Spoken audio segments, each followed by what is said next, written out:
Hello दोस्तों। कल हम लोगों ने चैप्टर 1 पढ़ा था। आज हम लोग चैप्टर 2 पढ़ेंगे। चैप्टर 2 है प्राचीन भारतीय इतिहास के आधुनिक लेखक। चलिए शुरू करते हैं फिर। उपनिवेशवादियों के विचार और योगदान। पहला सब टॉपिक यही है, उपनिवेशवादियों के विचार और योगदान। यद्यपि शिक्षित भारतीयों ने हस्तलिखित महाकाव्यों, पुराणों और जीवन चरित्रों जैसे ग्रंथों के रूप में अपने पारंपरिक इतिहास को संजोए रखा, तथापि प्राचीन भारत के इतिहास में आधुनिक ढंग से अनुसंधान 18वीं सदी के उत्तरार्ध में आकर आरंभ होता है।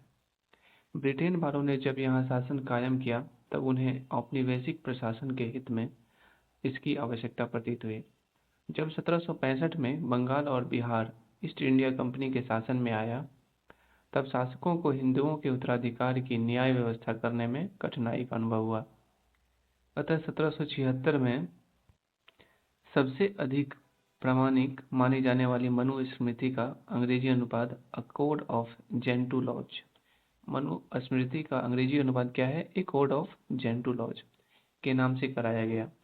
हिंदुओं हिंदुओं के दीवानी न्याय कार्य में पंडित लोग और मुसलमानों के दीवानी न्याय कार्य में मौलवी लोग ब्रिटिश जजों के साथ लगा दिए गए। प्राचीन कानूनों और रीति रिवाजों को समझने के लिए प्रयास आरंभ हुआ, जो व्यापक रूप से 18वीं सदी तक चलता रहा, और इसी के परिणामस्वरूप 1784 में कलकत्ता में एशियाटिक सोसाइटी ऑफ बंगाल नामक शोध संस्था की स्थापना हुई। क्या हुआ था? प्राचीन कानूनों और रीति रिवाजों को समझने के प्रयास आरंभ हुआ, जो व्यापक रूप से 18वीं सदी तक चलता रहा, और इसी के परिणामस्वरूप, ठीक है, प्राचीन कानूनों और रीति रिवाजों को समझने के प्रयास के लिए 1784 में कलकत्ता में एशियाटिक सोसाइटी ऑफ बंगाल नामक शोध संस्था की स्थापना हुई। इसकी स्थापना ईस्ट इंडिया कंपनी के सर विलियम जोन्स ने नामक सिविल सर्वेंट ने किया, ठीक है, जिन्होंने 1789 में अभिज्ञान शाकुंतलम नामक नाटक का अंग्रेजी में अनुवाद किया। अभिज्ञान शाकुंतलम किसके द्वारा लिखा गया है? कालिदास के द्वारा, जिसका इन्होंने अंग्रेजी अनुवाद किया 1789 में। जबकि हिंदुओं के परम प्रसिद्ध धार्मिक ग्रंथ भगवद गीता का अंग्रेजी अनुवाद 1785 में विल्किंस ने किया था। भगवद गीता का अंग्रेजी अनुवाद जो है वो विल्किंस ने 1785 में किया था। 1804 में बम्बई में एशियाटिक सोसाइटी की स्थापना हुई। बम्बई में 1804 में एशियाटिक सोसाइटी की स्थापना हुई, और बंगाल में 1700 कब हुआ था? 1784 में, ठीक है। 1823 में लंदन में Asiatic society of great Britain स्थापित हुआ। लंदन में Asiatic society of great Britain 1823 में स्थापित हुआ। विलियम जोन्स ने यह प्रतिपादित किया कि मूलतः यूरोपीय भाषाएं संस्कृत और ईरानी भाषाओं से बहुत ही मिलती है। इस तथ्य की खोज ने जर्मनी, फ्रांस, रूस आदि यूरोपीय देशों में भारतीय विद्या के अध्ययन में गहरी रुचि जगाई, ठीक है। विलियम जोन्स ने क्या कहा कि यूरोपीय भाषा जितनी है वो क्या है? संस्कृत और ईरानी भाषाओं से मिलती जुलती है। 19वीं सदी के पूर्वार्ध में इंग्लैंड तथा कई अन्य यूरोपीय देशों ने संस्कृत के आचार्य पद चेयर्स स्थापित हुए। 19वीं सदी के पूर्वार्ध में मतलब प्रारंभ में 19वीं सदी के प्रारंभ में इंग्लैंड तथा कई यूरोपीय देशों में संस्कृत के आचार्य पद चेयर्स स्थापित हुए। भारतीय विद्या के अध्ययन को सबसे अधिक बढ़ावा दिया जर्मनी के सपूत एफ मैक्स मूलर ने। भारतीय विद्या के अध्ययन का सबसे अधिक बढ़ावा किसने दिया? जर्मनी के सपूत मैक्स मूलर ने, जिनका अधिकांश जीवन इंग्लैंड में बीता, ठीक है। 1857 के विद्रोह ने ब्रिटिश शासकों की आंखें खोल दी, और उन्हें महसूस हो गया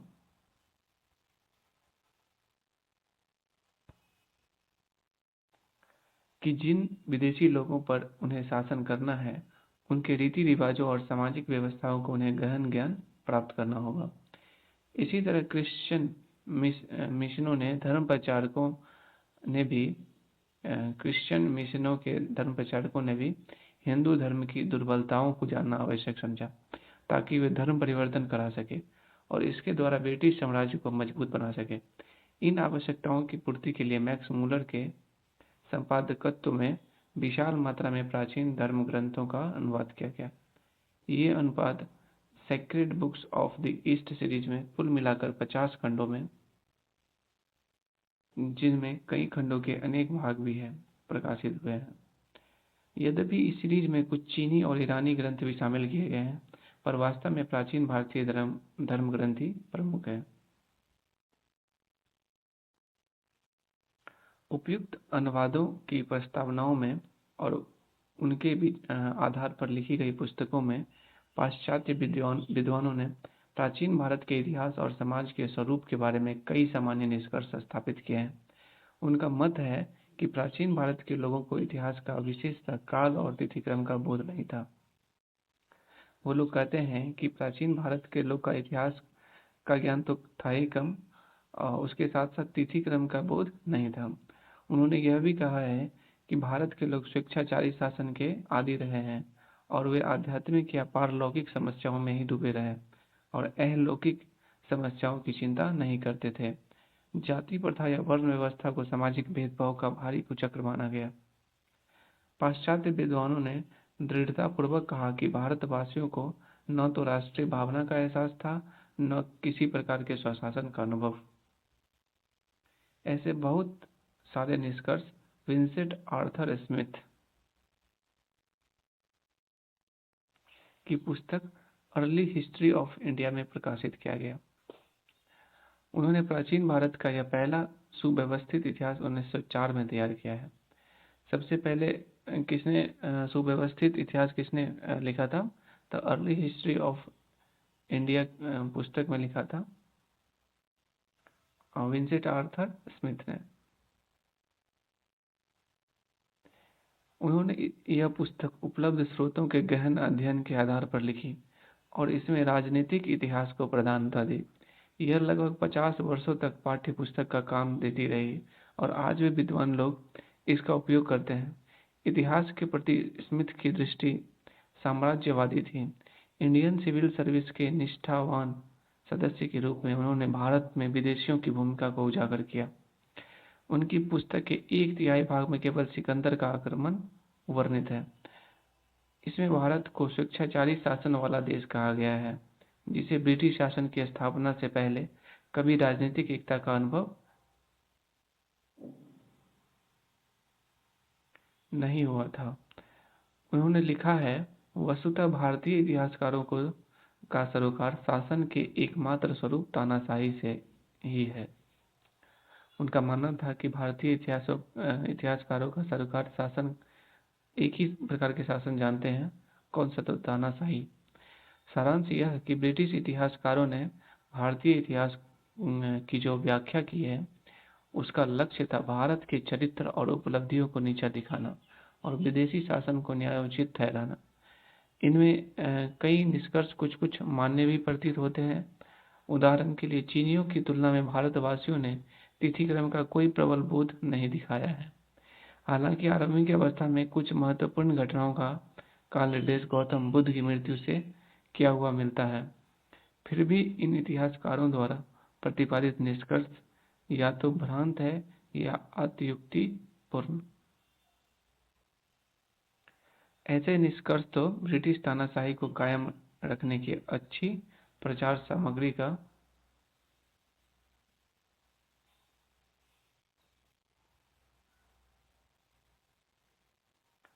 काम दे सकते थे। भारत में एक छत्र या एकाधिकार शासन की परंपरा थी। ऐसा कहकर उन्होंने अपनी उस शासन पद्धति को न्यायोचित ठहराया जिसमें सभी शक्तियां वाइसराय के हाथों में रहती थी। इसी तरह यदि भारत के लोग केवल परलोक की समस्याओं में डूबे रहते थे तो उनको अहलौकिक जीवन की देखभाल ब्रिटिश उपनिवेशाधिकारी लोग नहीं करेंगे तो और कौन करेगा?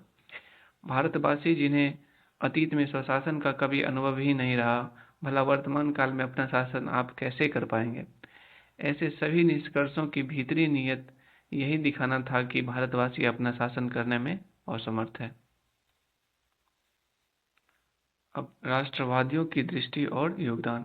राष्ट्रवादी कवियों ने इस विचार को कैसे देखा और उसमें उनका क्या योगदान था, ये देखते हैं हम लोग। ये सारी बातें भारत के विद्वानों के लिए, विशेषकर उनके लिए जो पाश्चात्य शिक्षा पाए हुए थे, भारी चुनौती बनकर आए। वे एक और उपनिवेशवादियों द्वारा इतिहास को तोड़ मरोड़ कर भारत की अतीत की छवि धूमिल किए जाने से चिढ़े हुए थे, तो दूसरी ओर भारत के पतनोन्मुख सामंती समाज और इंग्लैंड के फलते फूलते पूंजीवादी समाज के बीच घोर वैषम्य वैषम्य देखकर दुखी थे। बहुतेरे विद्वान दृढ़ संकल्प के साथ मैदान में उतरे। उनका मिशन भारतीय समाज को सुधारना ही नहीं था, बल्कि यह भी था कि भारत के प्राचीन इतिहास का इस प्रकार पुनर्निर्माण किया जाए कि उससे समाज को सुधारने में और इससे भी बढ़कर स्वराज प्राप्त करने में सहारा मिले। ऐसा करने में अधिकतर इतिहासकार तो हिंदू पुनर्जागरण की लहर में प्रवाहित हुए, किंतु ऐसे विद्वानों की भी कमी न थी जो तर्कनिष्ठ और वस्तुनिष्ठ रुख अपनाए रहे। इस द्वितीय कोटि में आते हैं राजेंद्र लाल मित्र, जिन्होंने कई वैदिक मूल ग्रंथ प्रकाशित किए और इंडो एरियंस नामक पुस्तक लिखी। राजेंद्र लाल मित्र ने कौन सी पुस्तक लिखी? इंडो एरियंस नामक पुस्तक लिखी।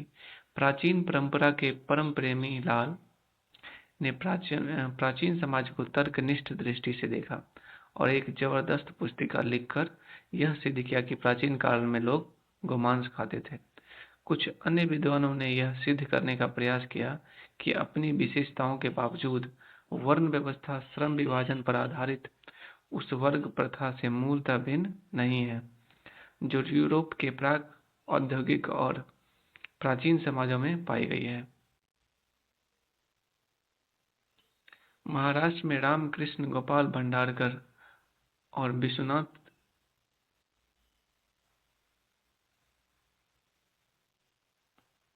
विश्वनाथ काशीनाथ राजवाड़े दो समर्पित महापंडित निकले, जिन्होंने देश के सामाजिक और राजनीतिक इतिहास के पुनर्निर्माण के लिए विभिन्न स्रोतों को बटोरा।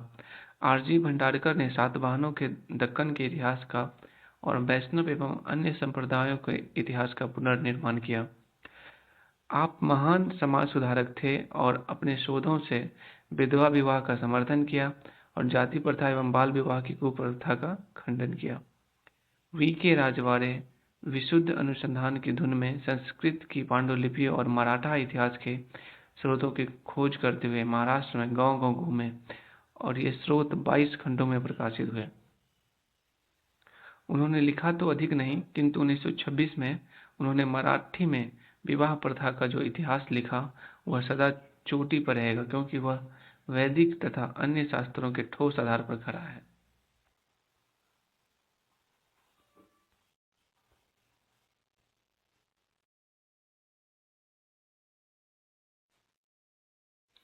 और उसमें भारत में विवाह के विकास के विभिन्न प्रक्रमों को लेखक ने गहरी पैठ के साथ बतलाया है।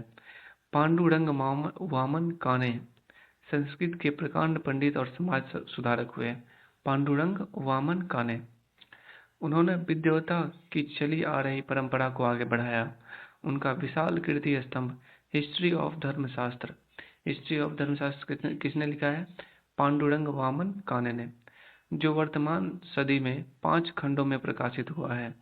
सामाजिक नियमों और आचारों का विश्वकोश है। इसके सहारे हम प्राचीन भारत में सामाजिक प्रक्रियाओं का अध्ययन कर सकते हैं। भारतीय विद्वानों ने राज्य व्यवस्था और राजनीतिक इतिहास का गंभीर अध्ययन करके यह सिद्ध किया कि भारत का अपना राजनीतिक इतिहास है और भारतवासियों को प्रशासन की अच्छी जानकारी थी। इस विषय का में श्रेय के अधिकारी है पुरालेखविद देवदत्त रामकृष्ण भंडारकर, जिन्होंने अशोक पर तथा प्राचीन भारत की राजनीतिक संस्थाओं पर कई पुस्तकें प्रकाशित की। और भी महत्वपूर्ण कार्य किया है हेमचंद्र राय चौधरी ने। अपने भारत लेकिन आपका प्राचीन भारत का इतिहास ईसा पूर्व के 6ठी सदी तक आकर समाप्त हुआ है। प्राचीन भारतीय इतिहास के पुनर्निर्माण में B.A. स्मिथ के योगदान को सराहते हुए भी राय चौधरी ने उक्त ब्रिटिश विद्वान की कई बातों में आलोचना की।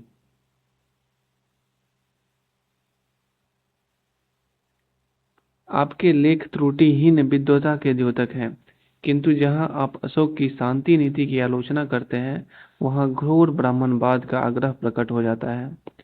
हिंदू पुनर्जागरणवाद का इससे भी अधिक पुट R.C. मजूमदार 1888 से 1980 के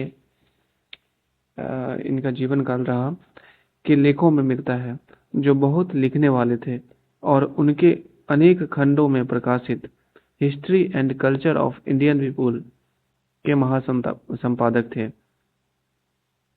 प्राचीन भारतीय इतिहास के अधिकांश लेखकों ने दक्षिण भारत पर समुचित ध्यान नहीं दिया। यहाँ तक कि दक्षिण भारत में उत्पन्न हुए महान इतिहासविद के.ए. नीलकंठ शास्त्री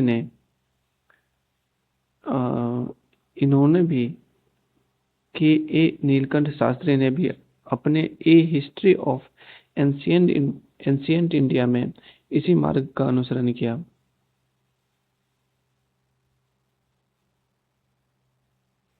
परंतु उन्होंने ए हिस्ट्री ऑफ साउथ इंडिया लिखकर इस त्रुटि का परिमार्जन कर लिया। उनकी शैली तो कसी हुई है, पर लेख प्रांजल है। उनके द्वारा प्रस्तुत तथ्य उसी तरह विश्वसनीय है जिस तरह राय चौधरी के। लेकिन उन्होंने दक्षिण भारत की राज्य व्यवस्था और समाज के स्वरूप के बारे में अपने जो सामान्य निष्कर्ष दिए हैं, उन पर बहुत से विद्वानों ने शंका की है। नीलकंठ शास्त्री ने ब्राह्मणों की सांस्कृतिक उत्कृष्टता प्रतिपादित की है और इस बात को भी उजागर किया है कि पूर्वकालीन भारतीय समाज में अच्छी समरसता थी। उनके नेतृत्व में दक्षिण भारत के राजवंशीय इतिहास पर कई प्रबंध पुस्तकें लिखी गई हैं। 1960 तक अधिकाधिक भारतीय विद्वान राजनीतिक इतिहास की ओर आकृष्ट रहे और उन्होंने अपने अपने क्षेत्रों के राजवंशों की ऐतिहासिक गरिमा भी बखानी। जिन्होंने अखिल भारतीय स्तर पर इतिहास लिखा, वे भी राष्ट्रीय भावना से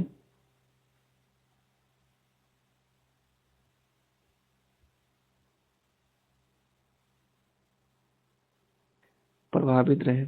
जहां B.A. स्मिथ ने अपने इतिहास में सिकंदर के आक्रमण को लगभग 1/3 स्थान दिया, वहां भारतीय विद्वानों ने इस विषय को बहुत ही कम स्थान दिया। प्रत्युत उन्होंने सिकंदर के साथ पोरस की बातचीत को तथा भारत के पश्चिमोत्तर प्रांत को सेल्यूकस के हाथ से चंद्रगुप्त मौर्य द्वारा मुक्त कराने की बात को विशेष महत्व दिया गया है। K.P. जायसवाल और A.S.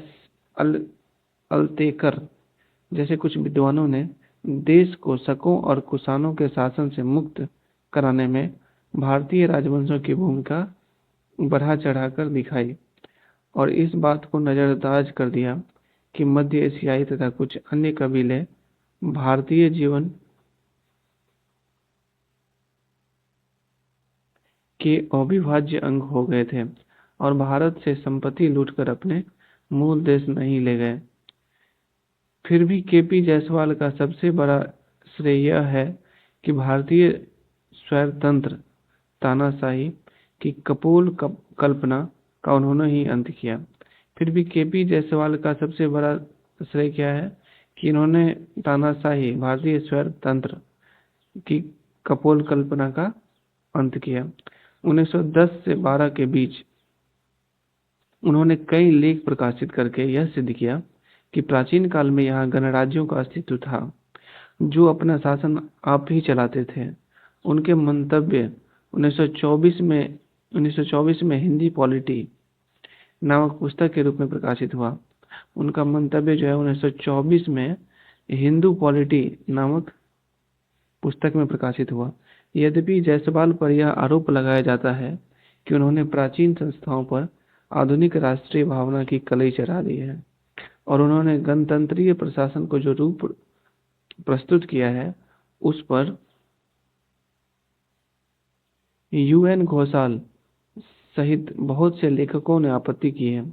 फिर भी गणतांत्रिक प्रयोग की प्रथा के बारे में उनकी मूल धारणा व्यापक रूप से मान ली गई है। और उनकी अग्रणी कृति हिंदू पॉलिटी क्लासिक रचना मानी जाती है और राजनैतिक इतिहास की ओर मोड़। ब्रिटिश इतिहासकार संस्कृतिविद एल बैसम ने प्रश्न उठाया कि प्राचीन भारत को आधुनिक दृष्टिकोण से देखना कहाँ तक उचित है। उनके पिछले लेखों से प्रकट होता है कि कुछ नास्तिक संप्रदायों के भौतिकवादी दर्शन में उनकी गहरी रुचि थी। बाद में उन्होंने यह विचार रखा कि अतीत का अध्ययन औत्सुक्य वश और आनंद के लिए होना चाहिए। उनकी पुस्तक वंडर दैट वाज इंडिया 1951 पुस्तक का क्या नाम था? वंडर दैट वाज इंडिया 1951 में आया था। प्राचीन भारतीय संस्कृति और सभ्यता के विभिन्न पक्षों का सुव्यवस्थित सर्वेक्षण है और उन दृष्टि दोषों से रहित है जिनसे B.A. स्मिथ आदि ब्रिटिश लेखकों की कृतियां ग्रस्त है। बैसम की यह पुस्तक राजनीतिक इतिहास की ओर से और राजनीतिक इतिहास की ओर भारी मोड़ दिखलाती है। यही मोड़ D.D. कौशाम्बी की पुस्तक an introduction to the study of Indian history 1957 में लक्षित होता है। उनके विचार ancient Indian culture and civilisation the historical outline 1965 के द्वारा अधिक फैले। कौशाम्बी ने भारतीय इतिहास को नया रास्ता दिखलाया। वे अपना विवेचन इतिहास की उस भौतिकवादी व्याख्या के अनुसार करते जो कार्ल मार्क्स के लेखों से निकाली जाती है। आप प्राचीन भारतीय समाज, अर्थतंत्र और संस्कृति की इतिहास को उत्पन्न की शक्तियों और संबंधों के विकास के विभिन्न अंगों के रूप में प्रस्तुत करते हैं। सर्वप्रथम आपने ही अपनी पुस्तक में जनजातीय और वर्गों की प्रक्रियाओं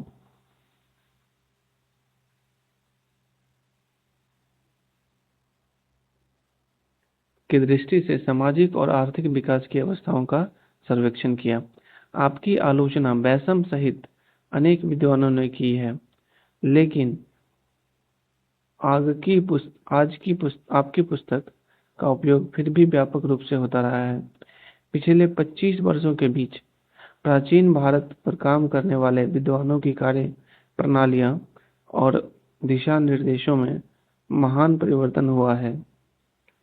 वे अब सामाजिक, आर्थिक और सांस्कृतिक प्रक्रियाओं पर अधिक जोर देते हैं और उनका संबंध राजनीतिक गतिविधियों से जोड़ने का प्रयास करते हैं। वे मूल ग्रंथों के भीतर स्तरीकरण को देखते हैं और उनके पारंपरिक स्वरूप को पुरातात्विक एवं नृवैज्ञानिक साक्ष्यों में से मिलाते हैं। ये सभी ऐतिहासिक अध्ययन के शुभ लक्षण हैं। दुर्भाग्यवश कुछ लेखक धर्म की भूमिका को अधिक महत्व देने लगे हैं और ऐसे समझने लगे हैं कि जो कुछ भी अच्छे हैं उन सभी का उद्भव भारत में हुआ है। पश्चिम के लेखक तो अब इस बात पर जोर नहीं देते कि सभी अच्छी वस्तुएं भारत में बाहर से आई, किंतु उनमें कुछ लोग यह मानते हैं कि धार्मिक धारणाएं, कर्मकांड, जाति, वर्ण, बंधुत्व और रूढ़ि यही भारतीय इतिहास की मुख्य शक्तियां हैं। वे तरह तरह के विभाजनकारी तत्वों को उछालते हैं जो गतिरोध का कारण पैदा करते हैं। वे समाज की स्थिरता और निरंतरता की समस्या को गौर से देखते हैं। लगता है कि वे अनोखे और पुरातन तत्वों में रस लेते हैं और चाहते हैं कि वे तत्व यूं ही बने रहें। इस तरह की दृष्टि का तो यही आशय होता है कि भारतीय समाज न बदला और न बदला जा सकता है। इसका अर्थ होता है कि विकास की दौर में पिछड़ा रहना भारतीय चरित्र का अभिन्न अंग है। इस प्रकार अंध देशभक्त और परिमार्जित उपनिवेशवादी दोनों ही अतीत के लक्षण का प्रयोग भारत की प्रगति रोकने के लिए करते हैं। अतः यह परम आवश्यक है कि प्राचीन भारत को संतुलित और वस्तुनिष्ठ ढंग से देखा जाए। ये इसका क्वेश्चन आंसर हो गया 4। जो लोग इसको बना सकते हैं खुद से, वो लोग बना के कमेंट बॉक्स में कमेंट करेंगे। ठीक है, नेक्स्ट चैप्टर जल्दी ही आएगा। आप लोग अपना सपोर्ट बना के रखें। धन्यवाद।